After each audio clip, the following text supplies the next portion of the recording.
नमस्कार, जोहार झारखंड देख रहे हैं आप। आपके साथ मैं हूं शिप्रा झा।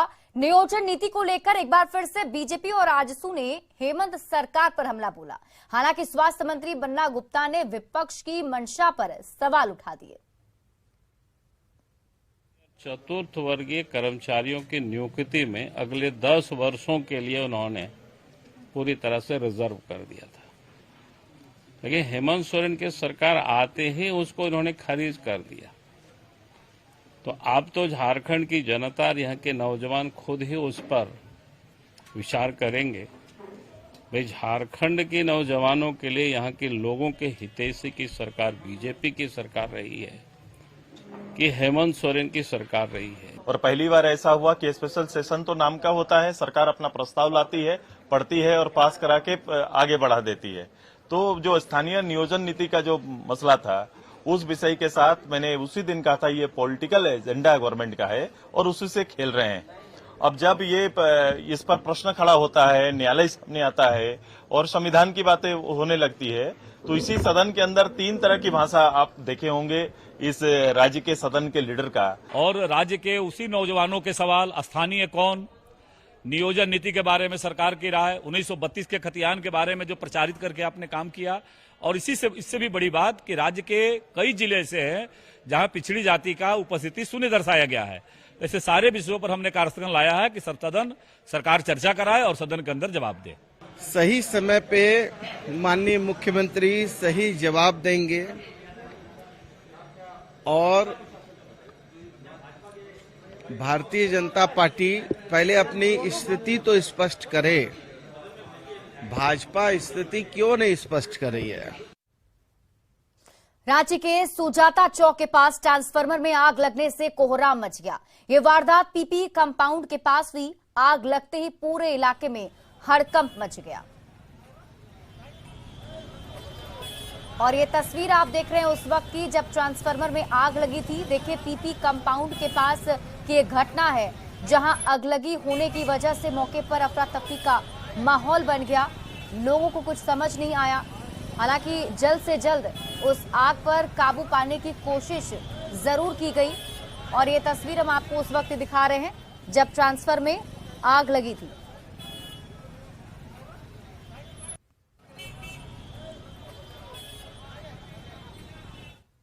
रामगढ़ की ग्रामीण सड़कों पर ट्रकों की आवाजाही रोकने के मुद्दे पर सदन में घंटों बहस हुई।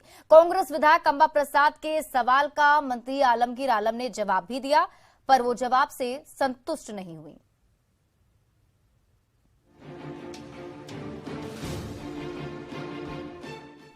रामगढ़ की ग्रामीण सड़कों पर भारी भरकम ट्रकों की आवाजाही से परेशान जनता की आवाज कांग्रेस विधायक अंबा प्रसाद ने सदन में उठाई।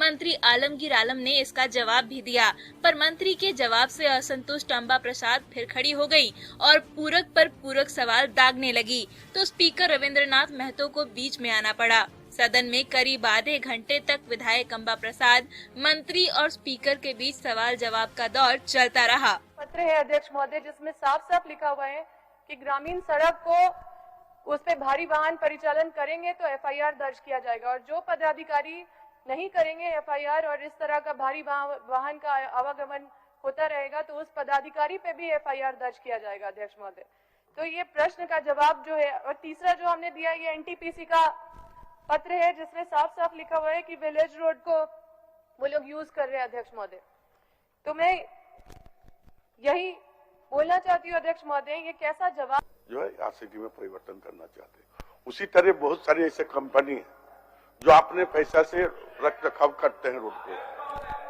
तो उसी तरह का ही प्रश्न है। अगर आसन किसी को रोकता है तो यह भी उचित नहीं है कि आपका एक सवाल पर हम मंत्री को और आपको 20 बार उठने का मौका दें। इसीलिए व्यवस्था है विधानसभा संचालन में जब 3 पूरक प्रश्न पूछ सकते हैं। अध्यक्ष महोदय, इसीलिए व्यवस्था है। ऐसा नहीं कि 10 पूरक पूछेगा फिर भी संतुष्ट नहीं होइएगा तो क्या करें?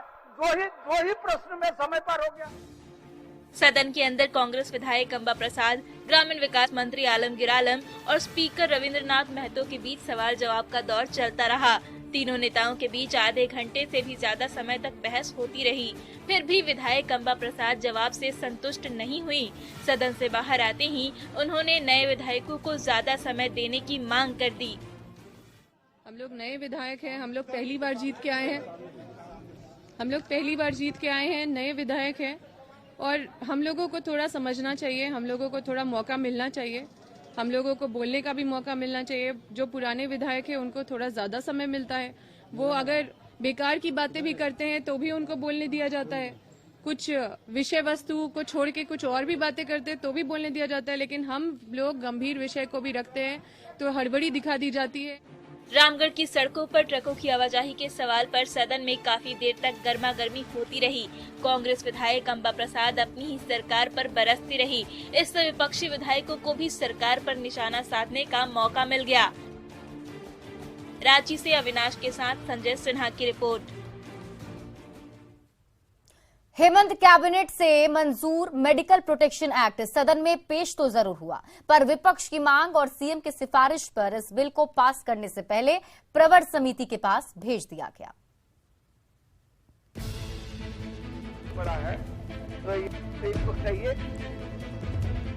हेमंत कैबिनेट से मंजूर झारखंड चिकित्सा सेवा से जुड़े व्यक्तियों, चिकित्सा सेवा संस्थान, हिंसा और संपत्ति नुकसान निवारण विधेयक 2023 को सदन में पेश किया गया। इसे आम बोलचाल में मेडिकल प्रोटेक्शन एक्ट भी कहा जाता है। आईएमए और जेएचएएसए ने इस बिल को लेकर लंबे समय तक आंदोलन भी किया था। उस समय को मानते हुए स्वास्थ्य मंत्री बन्ना गुप्ता ने एक्ट को सदन में पेश किया।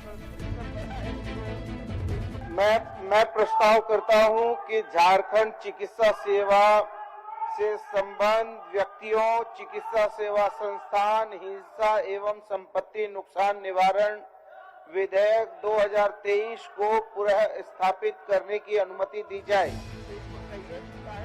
स्वास्थ्य मंत्री बन्ना गुप्ता ने एक्ट को सदन में पेश किया। स्वास्थ्य मंत्री बन्ना गुप्ता ने जैसे ही सदन में बिल को पेश किया, बीजेपी और आजसू विधायकों ने जोरदार हंगामा मचा दिया। साथ ही बिल को पास करने से पहले उसे विधानसभा की प्रवर समिति के पास भेजने की मांग भी रख दी। तो कहीं न कहीं प्रश्न चिन्ह खड़ा करता, अगर पूरी इस पर वाद विश्वास तरीके से वाद विवाद नहीं हो, पूरी प्रामाणिकता के साथ अगर पारित नहीं हो, तो कहीं न कहीं इसी तरह से अटकने का पूरा खतरा है। गुरु ज्ञान देता है, डॉक्टर जीवन देता है, वकील न्याय देता है, और इन लोगों के साथ जस्टिस करने के लिए आदमी अपना जमीन जायदाद जगह बेचने तक के लिए तैयार होता है। अध्यक्ष महोदय, इसीलिए ये जरूरी है कि सबके हितों की रक्षा हो, डॉक्टर के भी हित की रक्षा हो, लेकिन वैसे पेशेंट्स के भी हित की रक्षा हो। झारखंड सरकार की ओर से सदन में पेश मेडिकल प्रोटेक्शन एक्ट 2023 में विपक्ष की ओर से 30 संशोधन प्रस्ताव पेश किए गए। विपक्ष की मांग को देखते हुए मुख्यमंत्री हेमंत सोरेन ने बिल को प्रवर समिति के पास भेजने की सिफारिश कर दी। लगभग 30 संशोधन आए हैं और लगभग सभी खंडों में संशोधन दिख रहा है अध्यक्ष महोदय, एक आध छोड़ करके। मुझे लगता है अध्यक्ष महोदय, इसी गंभीरता को ध्यान में रखते हुए इसको प्रवर समिति में दिया जाए। सदन में आप तमाम लोगों ने संशोधन डाला और उसको आपके संशोधन और आपके राज्य के प्रति गंभीरता को देखते हुए माननीय मुख्यमंत्री ने इस विधेयक को प्रवर समिति में भेजने का आग्रह किया। मैं इसको प्रवर समिति में भेज दूंगा। चिकित्सकों की लंबी डिमांड पर सदन में पेश मेडिकल प्रोटेक्शन एक्ट एक बार फिर अधर में लटक गया। फिलहाल ये बिल प्रवर समिति के पास है। समिति की मंजूरी के बाद ही इस बिल का भविष्य तय हो सकेगा। सबके हितों की रक्षा हो, डॉक्टर के हित की रक्षा हो। Avinash, news 18, Ranchi. Doctor OP Anand. और खबर गिरिडीह से है, जहां पुलिस के बूट से कुचलकर 4 दिन पहले जन्मे बच्चे की दर्दनाक मौत हो गई। ये सनसनीखेज वारदात हुई देवरी के कोशो गोंदे दिघी गांव में। देवरी पुलिस एक वारंटी की तलाश में गांव आई थी। जब वारंटी नहीं मिला तो गुस्से से आग बबूला जवान ने उस घर में मौजूद नवजात को अपने बूट से कुचल दिया, जिससे बच्चे की मौत हो गई। पीड़ित परिजनों ने आरोपी जवान के खिलाफ देवरी थाने में लिखित शिकायत की है। साथ ही पिटाई करने और जान से मारने की धमकी देने का आरोप भी लगाया। एसडीपीओ मुकेश महतो और इंस्पेक्टर सहदेव प्रसाद मामले की जांच कर रहे हैं। बीजेपी ने पूरे मामले की जांच कर दोषी पुलिसकर्मी पर कार्रवाई की मांग की है। रात में पुलिस 3:20 पहले पुलिस केमाड़ी खोले बोल तो और 3 केमड़िया ना खोल के ओकरे बीच में हम जान लिए कि जहाँ पुलिस आ गए तो हम कोई तरह से भाग के निकल गए। और बाद केमड़ा धक्का दे के पुलिस में खोल लके और खोलला के बाद में घरा घुस गए। घरा घुस गला के बाद में एक बच्चा हाली भेल से ओकर पर चौकिया पर से चढ़ गए। तब और 3 सब वहाँ से डर से अंगनवा आ गए। और एक बीच में पुलिस में वहाँ चढ़ के चौकिया पर टॉर्च बाहर के ऊपर में रखल है केमाड़ी सब। वह कैमरा पर देखोले कि यहाँ शायद कहीं छुपल नहीं है। ओकरे बीच में बचवा वहाँ नीचे है, बचवा के चाट दल के बचवा मार गए। दरवाजा तोड़कर घुसे थे, उसमें बच्चा सोया हुआ था पलंग के ऊपर और एक पुलिस वाले की बुट से कुचलकर उस बच्चे की मौत हो गई। और ये जानकारी मिल रही है कि इस पूरे मामले को रफा दफा करने की कोशिश की जा रही है। हम मुख्यमंत्री से मांग करते हैं कि अविलंब इस मामले में दोषी पुलिसकर्मियों पर एफआईआर किया जाए, उन्हें जेल भेजा जाए और ऐसी कड़ी सजा दिलाई जाए जो एक नजीर बने। और इसी बीच रांची से आपको बड़ी खबर बता दें, जहां नगर निगम के बिल्डिंग में युवती मिली है। बिल्डिंग के 4थे माले में युवती मिली। खूंटी से लापता बच्ची रांची में मिली है। कल से खूंटी से युवती लापता थी और युवती से दुष्कर्म की आशंका भी जताई जा रही है। फिलहाल युवती का सदर अस्पताल में इलाज चल रहा है। तो इस वक्त की बड़ी खबर आपको बता रहे हैं, जहां रांची में नगर निगम की बिल्डिंग में एक युवती मिली है। बताया जा रहा है कि युवती खूंटी से लापता थी और इमारत के 4थे तल्ले पर युवती मिली है।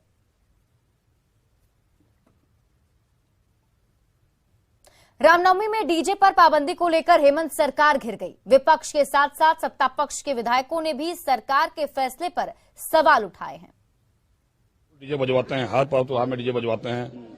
खुद जब रामनवमी होता है, चाहे सरस्वती पूजा होता है, खुद डीजे के डांस पर नाचते भी है। ये खुद जगमय भवन में भी भाग लेते हैं। बिल्कुल डीजे बजेगी और डीजे बजाने का कोई रोक नहीं होना चाहिए। अगर हेमंत सरकार प्रयास करेगी, असफल प्रयास करेगी, तो कड़ा जवाब हिंदू समुदाय देगा। नहीं, बिल्कुल ये इनका बेबुनियाद, ये तो कुछ बोल के मीडिया में बने रहना चाहते हैं, ऐसा नहीं है। जो बात है, देखिए, समाज को तोड़ने का काम रणजीत सिंह हो चाहे मनीष जायसवाल हो ना करें। और डीजे और लाउड स्पीकर की बात नहीं होनी चाहिए। यहाँ सदन के अंदर आप आते हैं, यहाँ आप रोजगार की बात करें, मुद्दों की बात करें, विकास की बात करें। जनता आपको इसलिए भेजा है। अगर लाउड स्पीकर पर जाना है, डीजे बजाना है, तो लेके आ जाइए विधानसभा के अंदर। मैं कल दावे के साथ मैं मुख्यमंत्री जी से और स्पीकर से परमिशन ले लूंगा, डीजे घुसा दिए अंदर। और हम हजारीबाग की बेटी भी हैं, तो हम कभी नहीं चाहेंगे कि वहाँ पे कोई भी पर्व त्योहार फीका पड़े, चाहे वो किसी भी धर्म का हो। और जो हर साल से मनते आ रहा है, जिस तरह से लोग मनाते आ रहे हैं, उस चीज को मतलब प्रशासनिक पदाधिकारी का जिम्मेदारी है कि उस शांति व्यवस्था बनाए रखे। लेकिन एसडीओ हजारीबाग की तरफ से जो ये प्रक्रिया अपनाया जा रहा है, जिसमें आप सोचिए कि चोंगा अलाउ कर रहे हैं तो लाउड स्पीकर अलाउ कर रहे हैं, तो आप डीजे क्यों नहीं अलाउ कर रहे हैं? वहाँ पे डीजे लोग बजाते हैं, नाचते जाते हैं। राम भक्त मैं भी हूँ। मैं भी रोज सुबह अपने माथे पे आप टीका लगा के देखते होंगे, टीका लगा के निकलता हूँ। अपने धर्म का सम्मान करता हूँ। धर्म की बात करना हर व्यक्ति के लिए सही होता है, क्योंकि अपने धर्म का हर व्यक्ति को प्रचार करना चाहिए, लेकिन उसे थोपना नहीं चाहिए किसी पे। झारखंड विधानसभा में मंगलवार को कुर्ता फाड़कर चर्चा में आए बीजेपी विधायक मनीष जायसवाल ने सरकार पर फिर से हमला बोला। उन्होंने कहा कि साल 2016 में सदन में चप्पल चले स्प्रे की गई, पर उन्होंने विरोध करने के लिए सिर्फ अपना कुर्ता फाड़ा। 23 नवंबर 2016 झारखंड विधानसभा में कुर्सी तोड़ा गया, स्पीकर के ऊपर में चप्पल फेंका गया। स्पीकर के ऊपर में चप्पल फेंका गया। एक माननीय सदस्य ने जो बर्थडे में जो स्प्रे होता है, वो जो फोमिंग स्प्रे, वो पूरा स्प्रे किया। ये वीडियो है उसका पूरा। कोई कार्रवाई नहीं हुई। ये लोग अपना अगर आप देखेंगे तो इनको आप देख सकते हैं, तरह तरह के पोशाक में, कभी किसान बन करके, कभी अलग अलग पोशाकों में आए। उस समय किसी को कोई आपत्ति नहीं था। कल हमने एक जायज मांग पर किसी को हानि नहीं पहुंचाया। मैंने अपने प्रोटेस्ट के रूप में मैंने अपना वस्त्र फाड़ा। और रांची से आपको बड़ी खबर बता दें, एचसी में देवघर ट्रेजरी केस की सुनवाई। लालू प्रसाद की सजा बढ़ाने की मांग की गई है। सीबीआई ने अधिकतम सजा की मांग की है। लालू प्रसाद को मिली है 3.5 साल की सजा और सीबीआई की तरफ से एक बार फिर से अर्जी दाखिल करके सजा बढ़ाने की मांग की गई है। आपको बता दें कि सीबीआई ने 7 साल की सजा देने की मांग की है। 4 सप्ताह बाद फिर से सुनवाई होगी।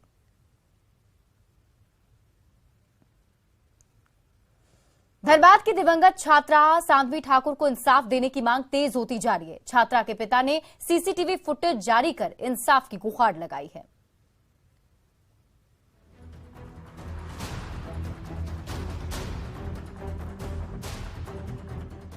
पिछले 15 फरवरी को सीसीटीवी कैमरे में कैद हुआ ये वीडियो भेलाटांड के ट्रिनिटी अपार्टमेंट का है। इन तस्वीरों में नजर आ रही छठी क्लास की छात्रा सांघवी ठाकुर कुछ देर बाद ही अपार्टमेंट के नीचे लहूलुहान हालत में मिली थी।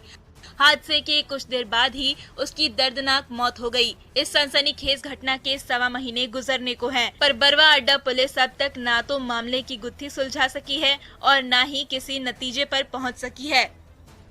पुलिस के कार्यशैली पे ठीक है, वो अपना काम कर रही है, पहले तो सही कर रही थी, लेकिन अभी वो निष्पक्ष और किसी दबाव में काम कर रही है, इसमें कोई शक नहीं, निष्पक्ष काम नहीं कर रही। पीड़ित पिता चंदन ठाकुर ने दिवंगत पिटिया सांघवी ठाकुर को इंसाफ दिलाने की गुहार लगाई है। छानबीन में मदद के लिए उन्होंने अपार्टमेंट की सीसीटीवी तस्वीरें भी जारी की हैं, जिसमें हादसे से कुछ देर पहले सांघवी के साथ कुछ युवक और युवती नजर आ रहे हैं। इन्हीं पर सांघवी को अपार्टमेंट की छत से नीचे धकेलने का आरोप है।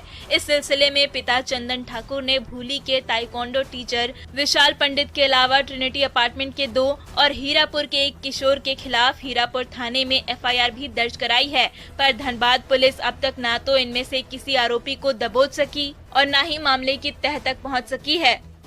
वहाँ पे और 2 आदमी दिख रहे हैं, जो आप लोग देखें वही दिखाएं। वहाँ पे और 2 आदमी हैं जो उसको गिराए हैं ऊपर से।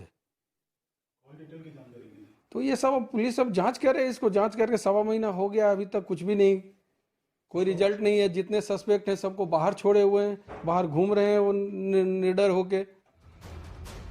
सांघवी ने छत से कूदकर सुसाइड की या फिर किसी ने उसे धक्का दिया? धनबाद पुलिस के पास अब भी इस सवाल का कोई जवाब नहीं है, जबकि पीड़ित परिवार बार बार इंसाफ की गुहार लगा रहे हैं। संजय गुप्ता, न्यूज़ 18, धनबाद। और फिलहाल इस बुलेटिन में अभी के लिए बस इतना ही। आप देखते रहिए न्यूज़ 18 बिहार झारखंड।